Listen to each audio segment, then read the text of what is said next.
So Fester sends me this link to a story with a little caption. Hey, I found my next racket. This is brilliant. Come on. This is brilliant. This guy got too greedy. Oh, he got arrested is what he got. There's a balance between greed and too greedy. Yeah, this is a 50-year-old dude has been arrested in Spain. He would go to expensive restaurants, load up, just gluttonate, just shove it all in, order, and then he would fake a heart attack. Right there on the floor. To get out of the bill. Oh, my gosh. MJ, that's brilliant. A new festival. That is amazing. Why don't you act out a heart attack right here and see how you do? We're at dinner. And then all of a sudden. Oh, wow. This $75 Dover sole is fantastic. We got Fester. I don't feel look, it's deboned perfectly. Oh, my. Oh, I don't feel.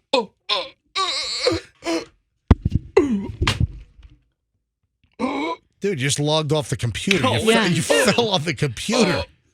Now, hold on a minute. You can do a stroke. Now- Say, anybody else smell burnt bread? Yeah, right? I mean, then you fall down in the restaurant and you don't move. Fester, you shut the whole computer off. What'd you Yeah, I don't know what I saw did. that. I don't know What what I did. did you fall on? I don't know. How did I shut the computer off? I don't know. have the keyboard here. It said no signal and shut off. All right, Andrew has to relog You into the computer. logged off. All right. Now, hang on a minute. Isn't this flawed? What happens if they call 911? Dude, that's what you want. You want them to call 911. They get transported? No. What do you like? Hop out of the ambulance like Hannibal Lecter? What do you do? You get carried out on the Into stretcher. the park, and then you say, "Hey guys, Yep, I feel I'm fine." fine. And then, Well, then you guys, get you your know what? car and drive away. Yeah. Thanks a lot, guys. It's gas. Well, I do have to tell you, What? most, or not most, but a lot of people think they're having a heart attack, and it's really a panic attack.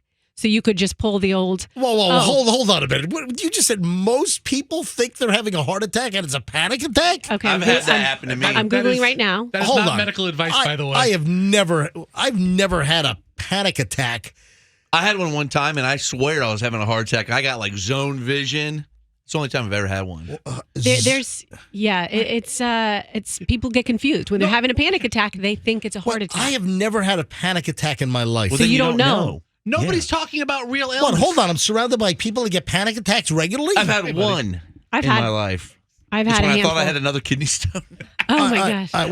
Wait a sec. Roxanne, how many panic attacks have you had? We've talked about this. I I've can't had remember. one time I had to call 911. Some people have a lot Yeah. of them. You had to call 911 Yeah. because of a panic attack? Yeah, when I was Anxiety attack. Yep, right? anxiety attack when I was like in college, I think.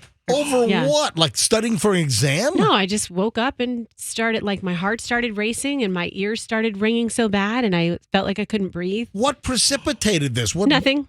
Just whatever. Just Wow. general kookiness? Okay, you answered nothing so quickly. That is obviously something.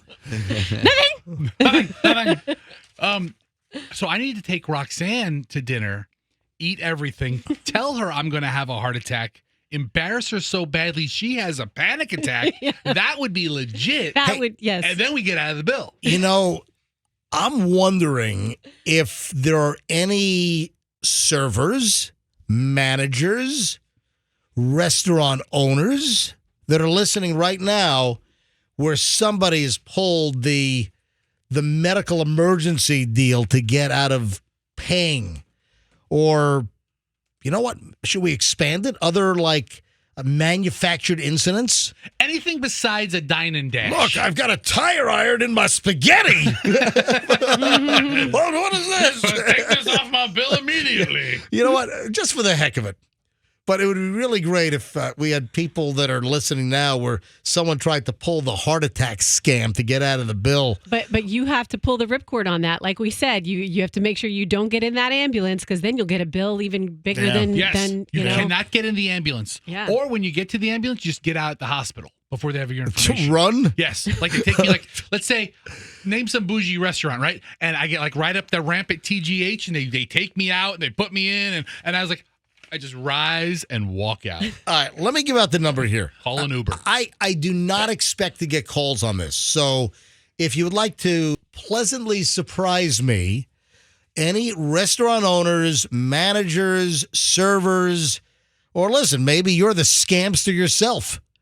Have you ever pulled a scam at a restaurant? All right, maybe it's not the heart attack deal, but have you pulled other scams Or have you had customers or patrons, diners, pull scams to get out of the bill at the restaurant? 800, listen, I'm sure we'll get like, oh, there's a roach, a shard of glass. Oh, look, there's a screw.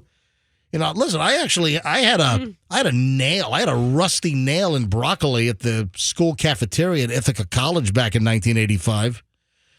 And luckily, I felt it before I chopped down. That would have busted my molars out. And they gave me like free meals. I think they credited my meal plan for a month or something. Because, I said, I'm going to have to go get a tetanus shot. Anyway, if anyone has a story, 800-990-1047. 800-990-1047. So if anyone's pulled a scam to get out of a restaurant bill, Fester's fascinated by this dude that fakes heart attacks. I guess many restaurants, he would fake the heart attack to not pay the bill. Yes. Yeah. Over 20 times. That's right. All through Europe. Yeah, it was 20 times. All right, Erica is in Clearwater. Erica, you're on the MJ Morning Show. Hi. Good morning. How are you? We're well. Good morning, Erica. Go ahead. Okay, so I never faked a heart attack or anything like that, but when I was by myself as a single mom, I was 20, 21, 22 in there, I was always short on cash, so my food was very sparse. My child always ate, but I didn't. So in order to eat from time to time, I would call like fast food restaurants and be like a disgruntled customer and ask for the 800 number and say, this is unacceptable, and, get all upset about it. And they'll be like, oh, just come back through and we'll replace it. And so I would go up there and they would make me whatever I had ordered and replace it, but I never actually went through the restaurant. Oh, that's so good. No, it's not. That's theft. That's so good, Yeah. Erica. Now at 40, I would never dare. But, hey, I had a kid to feed, and I did what I had to do. Fester, what do you mean it's so good? This is a scam. This is not right. Listen, nobody's arguing if it's right or not. This is wrong. Erica, how many times did you pull that off? I'm sorry? How many times did you pull that off? Oh, a dozen at least. A dozen? What are some of the places that you hit? Oh, just, McDonald's, Burger King, stuff like that. Like stuff where you could go through the drive-thru and be like, oh, my food is terrible. But, 22-year-old Erica and 40-year-old Erica are two very different people. I would never do that now. I don't condone doing that. All right, so Erica's not a grifter anymore. Yeah, 50-year-old Fester loves it, okay? And think about it. I did do that. Erica's right. You have to go to these fast restaurants where the food's almost disposable. They'll just make you something to get you out of the way. Erica. Yeah, and as soon as they think you're going to call in a complaint, they'll do whatever it takes not to call the 800 number. Thanks, Erica. Have a great day. All right, love you guys. You're my favorite. Thank you. Love you too, Erica. Thank you. Favorite caller ever. Oh, my God. Fester, come on. Who wants to go to lunch today? On me. Let me just call ahead. You're any business owner's nightmare. Pretty man. much. Let's grab, Anonymous. Let's see what Anonymous has for us. Hello, Anonymous. Where are you calling from? Is that me? Yeah, you're Anonymous, right? She doesn't even know. I thought my story was too rubbish. I wasn't going to get on air. No, well, Andrew, put your rubbishy story on air. All right, so Andrew puts anything on air, so what do you got? Anonymous, where are you calling from? I'm calling from Holmes Beach. Okay, go ahead. I didn't want to tell you my name because the last time you heard my name, you all laughed, and it was for a silly story. Anyway, I had someone try to return a Reuben 2 weeks later. Told me that it didn't have enough meat in it and it was stale. They couldn't eat it. Oh, wait a minute. You were working in a restaurant and a Reuben sandwich, which is what? Corned beef, melted Swiss, and sauerkraut and like a Thousand Island kind of dressing kind of thing. Yeah. All right. Delicious. A good listen, on a toasted rye, a good Reuben is phenomenal. Yeah. All right. So wait a minute. They tried to return the sandwich 2 weeks later? 2 weeks later, she brought her receipt back, and she said, I can't eat this. And I looked at her, and I said, well, I wouldn't expect you to. Are you kidding me? And she read the riot act. The fries were bad. The Reuben was bad. I said, ma'am, I can't do anything for you. 2 weeks later? 2 weeks later, she kept it in the damn fridge. And we live in like a vacation rental central, so I don't know how long she was here for. Oh, my. She didn't try to bring it back again. But, that was was a little out there. Now, on the screen here, the caller screen, Andrew also made a note that you dealt with a real heart attack. Is that you or someone else? For real, yeah. What happened with that? That was really sad. Yeah, I mean, the poor guy was just sitting there, and he was having the best night of his life, and all of a sudden he just couldn't breathe. And the guy next door was trained in EMS. He was a firefighter, so I had him come, and he worked on him for ages. He unfortunately passed away. Oh, my God. What kind of place was it where he had the heart attack? Was it a restaurant or a bar or a club? Just like a little restaurant bar, and it was a regular Friday night. Oh. You know, we were all just there. Sweet man, sweet man. And did you make him pay for the did he take his credit card out of his wallet before they took him off? No. That's we didn't do terrible. that. See, Hey, thanks. it works. Thanks, Anonymous. So what you say last time we laughed at your name? Now you got to tell us. Yeah, you did. All right, what's the name? what We won't is it? laugh. Is it Dunice? I called about Ambien, and my name is Amberly, and I've never been on the radio before, so this is 2 Fridays in about 3 months I've been on the radio. That's I'm not very that impressed. And I'm very upset I didn't win the mattress. Oh, yeah. Thank you. Hey, have a great weekend. Thank you for calling. Susan, look at this. Every line. Listen, whenever I don't think we're going to get phone calls, every single line lights up. It just shows the reach and the power and the listenership of the MJ Morning Show, which is grossly undermeasured. I'll tell you that right now again. Susan in Port Richey. Hello, Susan. You're on the MJ Morning Show. Hi. How are you? Doing fine. I think I'm going back a little bit to, I have been diagnosed with panic and anxiety 29 years ago. I'm diagnosing you with 3 packs of Camels a day. No, seriously. And actually, you do think you're going to die. Really? With the panic attack. Okay. And I'm so sorry.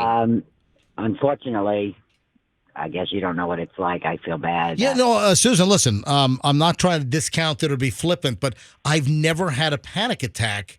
And so it's tough for me. Yeah, it's tough for me to register what that really feels like. It is. And a lot of times when you don't know, you kind of don't take it seriously or you make fun of it. And listen, that's a fault of mine, I guess. Was I told my mother I had to go to the hospital, and I told her to come get me, and she said, why? And I said, I have no idea. I don't know why I have to go, but I have to go. All right, And Susan. by the time we got there, I was fine. But now, unfortunately, I'm on disability since I'm for panic and anxiety. Wow. I live like that. Are you medicated? You taking something? Like, Absolutely. I'm medicated. I'm married. I try to live a normal life, but All right. until you experience it, you can't explain it. all right, thank you, Susan. Have a great day. You- Sorry. You know what I'm going to do later today when I get around to it? Tell me. Have a smoke with Susan? What's the matter with you? You guys are What? too much today. What are you talking about? MJ, I'm a big fan of the show. I have panic attacks right now. Fester's Awesome. We got to talk to Magda. Susan, I apologize for Fester. And this is what I'm going to do for Susan. I apologize for my original camel joke. Yeah, also. what's up? Immediately. I mean, I'm diagnosing you with 3 packs a day. yeah, that was so like. All right, All right, that was even left field for all right, you. I'm a terrible, awful human. All right, Roxanne. kidding but aside. you Fester, acknowledged. stop it. Roxanne, please, the floor is yours. You acknowledged you're very bad. If you can't see it, feel it, touch it, experience it, you just discount it. So that's a flaw of yours, and you just said it. And so I'm Great. glad you recognize that. Last But what time I I'm- had a pap smear, I needed oyster shuckers and rubber gloves. What is wrong with you guys? How's that? That's a line from Magda. I know, but is that from Okay. something about Mary? That's a line from something about That's Yes, it pretty is. impressive that you Please, remember everybody. that. Roxanne's talking. Please, that's all there is. Shut up. Hey. And be sure to laugh at her joke. Okay, go. It's not a joke. Oh, sorry. This is a serious matter. Yeah. People who suffer from panic attacks and anxiety, I used to. And I met with a psychologist who Great. just randomly told me a way to solve it. Like he was actually a guest on one of my shows years and years ago. Yes. And Fester, will you stop? I'm listening to Roxanne. Stop it. You guys are a bunch of pricks. Stop it. Go ahead, And Rox. I would, whenever I would, I've told you guys this before, I would fill in for Rock Riley and I would get so nervous and wound up that my ears would ring and I would feel like I was going to pass out right before I started talking. My mouth would get all dry. But I only did it like once a month. So anyways, this amazing person who is now deceased, he gave me a trick to do. And I'm going to do that trick on my IG today Oh my to help God. anyone who suffers with panic attacks. It worked for me. It solved my problems. Are you going to shoot a video? I'm going to shoot a video, and you can and find post it on Roxanne Wilder at Roxanne Wilder. on Yes. Instagram. On Instagram. By what time? Ooh, give it time. Yeah, I guess I need a deadline. Yeah, By yeah. end of business today. All right. By the end of the day, Roxanne Wilder will give you a video instruction, a tutorial on how to get through a panic attack. That was the most awkward plug for a social platform I've ever heard. So go follow me on Instagram By- at Roxanne in the next Wilder. 10 hours, I'm going to do something. Let me go back to phones. Man, I never thought the phones were going to blow up like this. Jennifer in Winter Haven. Hi, Jennifer. Hey, how are you? We're fine. So I'm a manager at a restaurant, and I had this elderly couple come in, and they ate. Hey, Jennifer, can you get a little closer to the phone for me? She's driving. Yes, can you hear me? Much better. Go ahead. Okay, so I'm a manager at a restaurant, and I had this elderly couple come in, and he started acting funny, and I'm certified in CPR and first aid, so he fell out of the booth, and I go over there, and the lady's like, "Get away from my husband." So at that point, I just backed up, and the ambulance came, and his oxygen machine was turned off. So they turned his oxygen machine back on, and he perked right up, and they left. And Oh, man, it's like the girl in Airplane where the tube got crushed. You know, with the guitar in the back? Yeah. You know what I'm talking about? Yes. What? It started sucking like a fish. Remember? Remember the movie Airplane? Yeah. So, Jennifer, the customer made it out okay, right? They did, yes. The oxygen machine got turned back on. So they're in your place, and the oxygen machine just got shut off. Yeah, I mean, yeah. But then they walked out on their bill. Oh, did they pay or no? No, they did not pay. See, Oh, so that's the scam. Oh, yeah, the oxygen machine scam. I need an I oxygen think you can rent machine. those for $12 a month Pretty from like close. some medical supply place. Jennifer, thanks for the call. Chad, two more here, and then got to move on. I never expected this to take off like this. Chad is in Largo, and folks, if you're just tuning in, Fester sent me a story last night about some dude who has faked like 20 heart attacks at expensive restaurants to get out of the check. And Fester's like, man, I found my new racket. I found my new grift. I'm like, get out of it. Please stop it. So that's why we're taking phone calls. Chad's in Largo. Hi, Chad. Good morning. Morning. Go ahead. Well, I've been in the industry for almost 30 years now, and I actually have a couple incidents. I had one gentleman, long story short, gentleman was cheating on his wife with his best friend and racked up a massive bill, tried to pull the family emergency. Problem is he had opened a tab and left a credit card. Too bad it was his wife's credit card. She's calling, freaking out, looking for it, and ends up coming up to get it. Well, she comes into the restaurant and finds her husband with her best friend having lunch. So, yeah. And then, pulled out and found out from her that there was no family emergency. It was him just being a cheapskate, basically. Wow. And listen, those that I know that are in the restaurant business, they see everything, every racket. You got people that bring staples and thumbtacks and push pins, and they'll drop it in their lasagna. And oh, look at this! They'll try to get something for. You have people that steal everything off the table. They'll take the salt shakers, the pepper shaker. They'll go to the bathroom, unscrew pictures. I mean, people will steal like the floor mats when you walk into a restaurant. I mean, people take everything. Oh, they take sugar caddies, for Pete's sake. Oh, the little wire sugar caddies. Yeah. Oh, yeah. Yeah, because that's going to look good on your dining room table, looking like a Denny's. Yeah, I've had people walk out with sugar caddies. It's like you're drinking wine or beer, and you're leaving with a full sugar caddy. I know we just filled it before you sat down. Yeah, unbelievable. Chad, thanks for the call. All right, last call on this. Susan in Sarasota on the MJ Morning Show. Hi, Susan. Hey, good morning. Morning, Sue. What's your story? Well, I'm an apartment manager, and we had this guy that never paid his rent on time and had tons of parties and lots of visitors in the middle of the night, and that's never a good sign. And we tried to evict him a couple times, and he would always pay his rent at the very last minute. So finally one month, we got him in court. He didn't pay the rent. We went over to the house or his apartment with the constable, and this was in Nebraska. And in Nebraska, when you evict somebody, you put everything out on the street. So maintenance goes in and they take every single thing and put it out on the curb. So baby pictures, whatever the case may be, Wow. everything goes outside. Yeah, it's pretty harsh. Anyway, so we get to the house. We're ready to do this. You know, we think he's doing drugs and stuff and all this. So we're all excited to get him out of there. And the constable comes to do the eviction, and he opens the door, fakes a heart attack. The minute he opens the door, of course, the constable calls the ambulance. Ambulance comes. He was talking so long to the ambulance people and doing all this rigmarole and everything. And finally, the constable got tired of waiting, and he left. And as soon as he leaves, it takes at least 2 weeks to get him to come back. Oh, wow. Oh, so he faked his. How long did that work out for him? Yeah. Well, it went on for, a good 20 minutes. Finally, the constable left, and then we left. I don't know really how it ended because everybody got tired of sitting around. We knew he was faking it because we know this guy, And so 2 weeks later, we tried it again, and we finally got him out, but he got 2 more weeks of free rent so he could figure out what to do. with all Oh, of his man. stuff. Man, everyone's got someone's got a scheme. If you could think of it or even not think of it, someone's got the scheme going. Thank you, Susan. Have a great weekend.